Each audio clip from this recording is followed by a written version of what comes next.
estamos de volta com o nosso debate Redes para o Cuidado e Prevenção aos Problemas Relacionados ao Uso de Droga.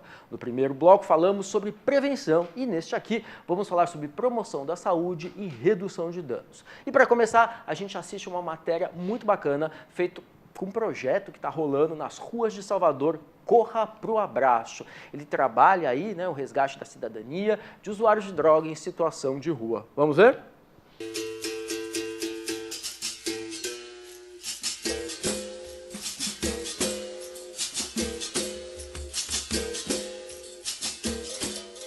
Numa das principais ruas do bairro Monumento da Bahia, rua que leva o nome do maior poeta do barroco brasileiro, fica o Centro de Referência Integral de Adolescentes, o CRIA. A poesia, o teatro e as artes plásticas são a ferramenta que a equipe de sociólogos, psicólogos e assistentes sociais do centro dispõe para despertar consciências e mudar vidas. Definidas as estratégias, o projeto Corra pro Abraço vai ao centro antigo da cidade, ponto de concentração de pessoas em situação de rua. E o chão da praça logo vira palco. Eu quero ver se governante que possa trazer estabilidade para todos nós, seja preto, branco, negro, amarelo, sem fazer distinção de cor.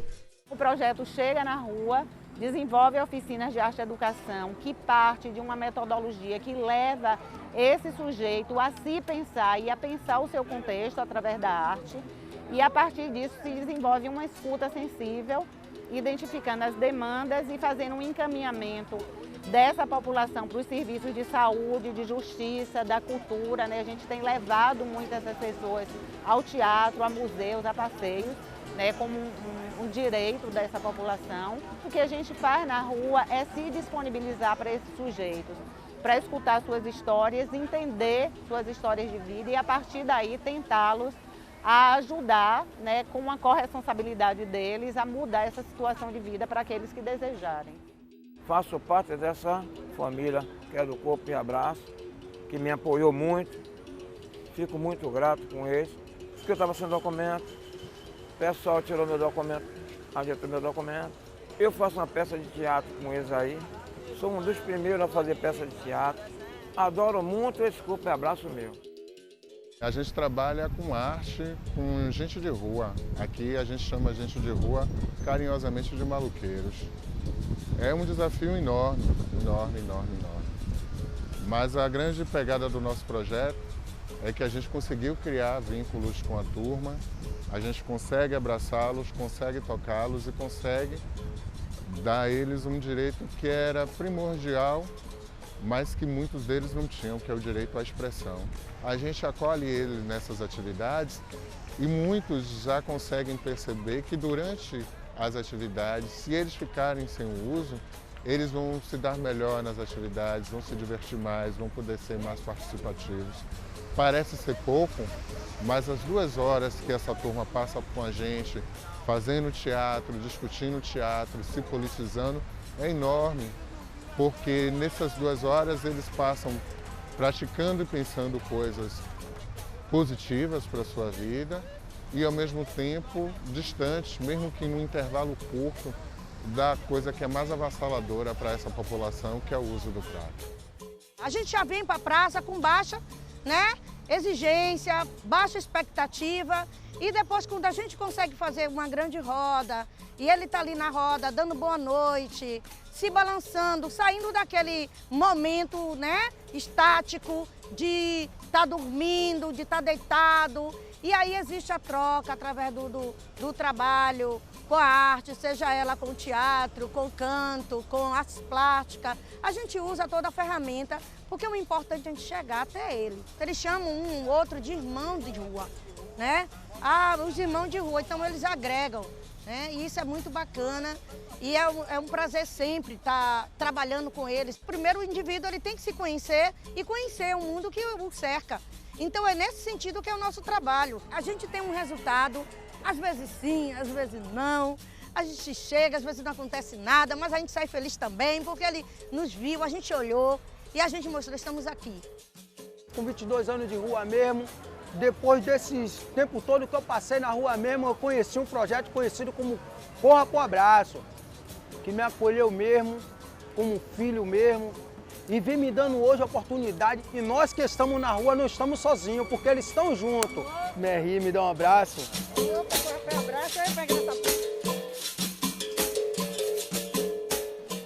É isso aí, corra para o abraço. Acolhimento, vínculo, escuta qualificada, projeto muito bacana.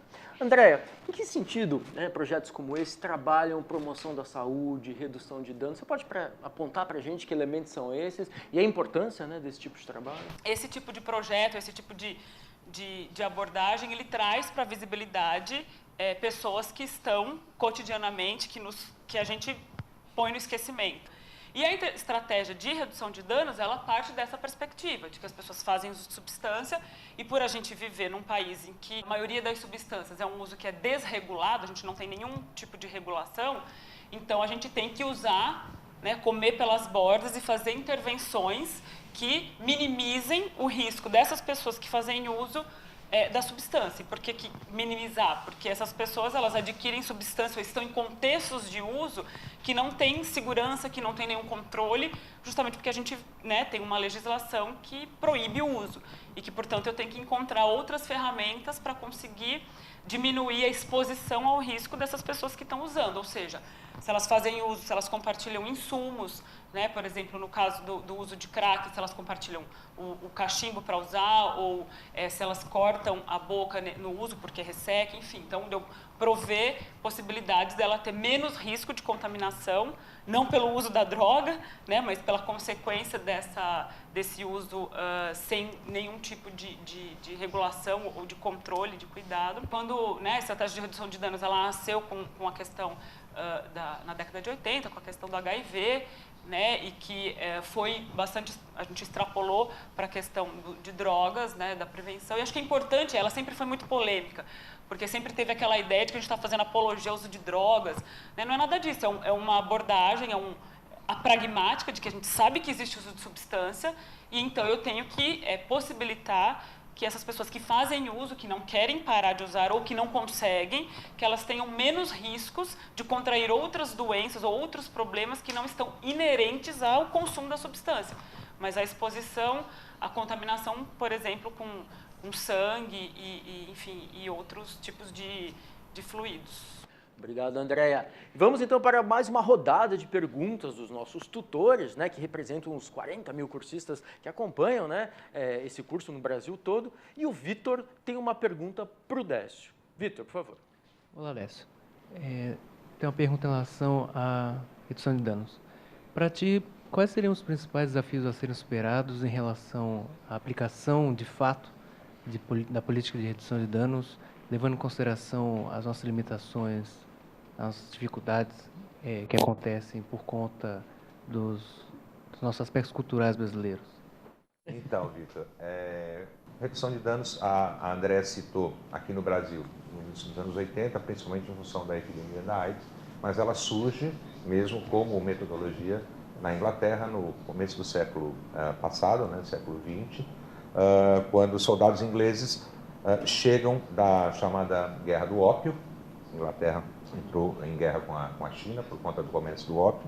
Uma parte desses soldados voltam dependentes do ópio.